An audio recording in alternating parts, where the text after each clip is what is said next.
Olá pessoas, aqui é o arquiteto Heron Costin e nesse tutorial nós vamos trabalhar com a criação de linhas de corte.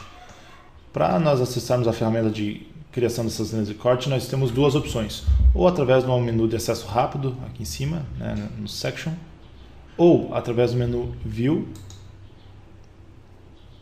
Section. Né, ambos vão ter a mesma função. Então, clico ali.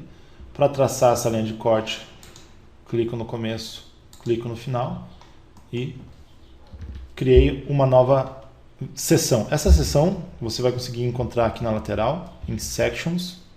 Você consegue abrir aqui. Está ali. Posso dar um duplo clique e já abro, já enxergo o corte. Vou voltar para o nosso térreo ali, o nível 1, para demonstrar como é que ele vai... demonstrar um outro modo de abrir, né, também essa vista de corte. Então, se eu der um duplo clique em cima do símbolo aqui, em cima da flechinha, ele também abre essa vista de corte.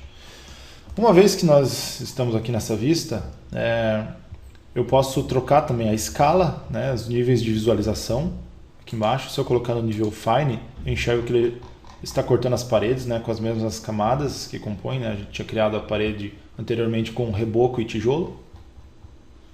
Nós conseguimos enxergar os níveis, né, e a parede ali atrás que está em vista por enquanto. Nós enxergamos os eixos também. É interessante notar que quando você cria um novo corte, ele já coloca esse quadro externo. Esse quadro externo no futuro nós vamos ver que é uma espécie de viewport. Se eu encolher esse quadro, ele corta parte do desenho. Isso aqui vai ser usado depois quando você lançar esse desenho na prancha. É através desse quadro mais externo que você delimita o que você vai enxergar na sua prancha.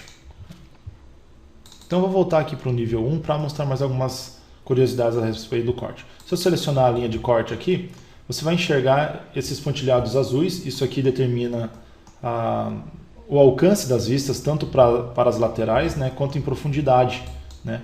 Então essa profundidade aqui, ó, se eu fizer ela ser, né, ela acabando antes da parede, se eu abrir o corte, eu não vou enxergar aquela parede em vista. Né? Então, isso aqui serve para, por exemplo, às vezes tem vários conjuntos arquitetônicos em um mesmo projeto e você não quer enxergar, por exemplo, uma casa ou alguma outra construção que esteja além de um determinado ponto, então você consegue determinar o alcance dessa determinada vista. Se você quiser enxergar, né, o corte para o outro lado, existe essa flechinha de mão dupla, clicou nela, o corte está enxergando para o outro lado. Né? Dessa vez, então, está enxergando para baixo. Ó. Se mudou a orientação do corte. Posso voltar aqui para cima, então. Esses símbolozinhos aqui, ó, no final, se eu apertar uma vez, ele vira barrinha. Se eu apertar mais uma vez, ele some com a simbologia. Se eu apertar mais uma vez, ele volta a símbolo. Então, são 3 estágios de visualização. Lá no outro canto também é a mesma coisa. Ó. Sem nada, com símbolo ou barrinha. Os números aqui que vão ser preenchidos são os números... Quando você jogar esse corte em uma prancha, o que ele vai colocar aqui vai ser o número do desenho lá na prancha e logo abaixo em qual prancha está esse corte. Né? Então pode ser o corte A da prancha 300, por exemplo. Então ele vai preencher automaticamente quando você lançar esse desenho em uma prancha no futuro. Então não tem como manualmente você preencher ali os valores. O Revit é feito para esse nível de automação. Mais curiosidade sobre o corte ainda, você pode querer uma quebra no corte. Então, quando você seleciona a linha de corte, aqui em cima surge a opção Split Segment, você pode selecionar, clicou, ó, você pode fazer uma quebra, ou várias, né? Quantas você precisar, se precisar fazer mais, uma outra quebra ainda. Se você quiser grudar de novo, né, fazer uma linha única, é só pegar essas flechinhas, ó, e voltar ali para o horizontal, voltar e ali, volta a fazer isso aqui. E quando você aplica essa quebra, o que você vai enxergar na representação, né? Por exemplo, aqui, ó, essa interrupção, já é demonstrado, ó, essa linha aqui, aquela interrupção. Então o corte reflete exatamente o que ele vai cortar, né? O que ele está cortando do seu modelo 3D. Algumas curiosidades sobre o corte e também sobre as plantas, né?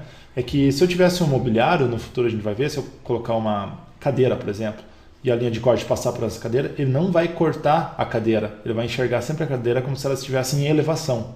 Então, ou um vaso sanitário, né? Se o corte passar no meio de um vaso sanitário, ele não vai mostrar o vaso cortado, ele vai mostrar sempre em elementos em elevação. Então, é uma característica de alguns objetos, né, que se comportam diferente. Por exemplo, as paredes vão ser cortadas, mas os mobiliários, os elementos de hidráulica que a gente vai colocar no banheiro não vão sofrer, né, esse corte. Uma última coisa é que às vezes você não quer que a linha atravesse o desenho todo, posso selecionar e quebrar aqui no meio, ó, esse símbolo de quebra, você pode interromper, né?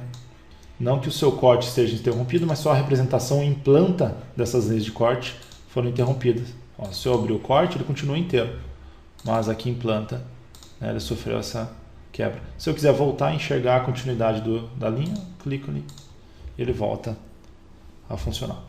Então essas foram algumas explicações gerais a respeito dos cortes. Muito obrigado, até breve.